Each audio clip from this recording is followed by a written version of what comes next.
Здраво, деца! Слушнете го денешниот возбудлив расказ. Внимавај, чајот е жежок. Хадсон за малку ќе се го изгорел јазикот. Било време за чај во Англија за семејството Хадсон. И било многу пријатно тогаш, пред 150 години. Таткото во тоа време секогаш им зборувал за далечната земја Кина. Наеднаш станал сериозен. Не разбирам. Зошто повеќе мисионери не одат во Кина? На милиони кинези никогаш не им е кажано за Исус. Тато, кога ќе станам висок, тогаш ќе бидам мисионер и ќе одам во Кина. Родителите се насмевнале на зборовите на нивниот 5-годишен син. Тој често бил болен. За него било невозможно да стане мисионер. Бидејќи Хадсон не можел да оди во училиште, мајка му го поучувала дома. Хадсон бил љубител на книги. Само да можев навечер да читам на кревет.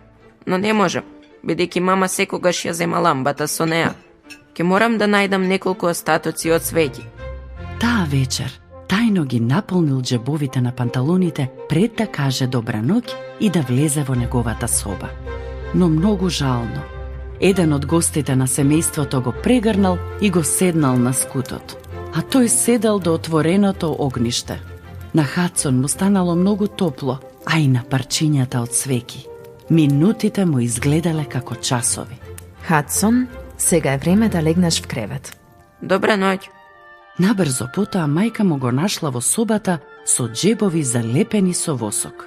На Хадсон му било жал што работел зад грбот на мајка му. Никогаш повторно не го направил тоа. Љубителот на книги имал уште едно хоби – да ја нервира сестра му Амелија.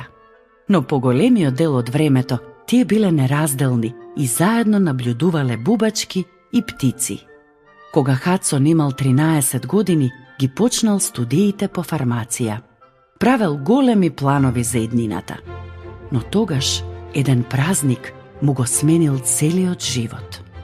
Читал христијанска книга и одеднаш сватил дека Исус умрел и воскреснал поради љубовта кон Хадсон. Господе Исусе, ти благодарам што ме сакаш. Сакам да ти припаѓам и да го правам тоа што ќе ми кажеш. Амин. Од кога се помолил, како Исус да кажал, тогаш оди во Кина за мене. Да стане мисионер била негова најголема желба од времето кога имал 5 години. Кога имал 17 години, почнал да се подготвува за неговата иднина. Можеби неговата обука ќе те мотивира. Во следната драма ќе ти раскажам повеќе. Нема да сакаш да пропуштиш. До следното слушање. Ако сакаш да не контактираш или ако имаш прашање, пиши ни на radio7kids@gmail.com. Чао!